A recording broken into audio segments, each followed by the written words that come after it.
শুনেন, ফ্রিতে একটা টিপস দেই। কারো কথায় আপনি মন খারাপ করবেন না। কারো কাছে আপনি জঘন্য, আবার কারো কাছে আপনি নগণ্য। কারো কাছে আপনি ন্যাকা, আবার কারো কাছে আপনি বোকা। আসলে কি বিষয়টা হচ্ছে, আলোর ব্যাপারে কখনো সোনা চিনবে না। কারো জাজমেন্টে আপনার যদি বিন্দু পরিমাণ একটা চুলও নড়বে না, সেই জায়গায় আপনি কোনো মন খারাপ করবেন। আপনি খারাপ না ভালো কেউ যদি আপনাকে নিয়ে বিচার করে, কেউ যদি আপনাকে নিয়ে সমালোচনা করে, তার কথা কি আপনার একটা চুল একটা ছেঁড়া যাবে? ছেঁড়া যাবে না। আসলে কি নিজের মতো করে বাঁচেন, নিজের মতো করে চলেন। সমাজের কথা, মানসে কি বলবে, এসব কথা ভাই কানের কান দিয়া না।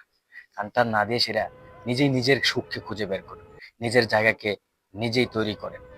কেউ আসে আপনাকে জায়গা করে দিবে না, কেউ এসে আপনাকে সুখ খুঁজে দেবে না। কিন্তু সমালোচনা করার মানুষ আপনার পৃথিবীতে অভাব থাকবে না। এইসব ভাই উপেক্ষা করে আপনার চলতে হবে।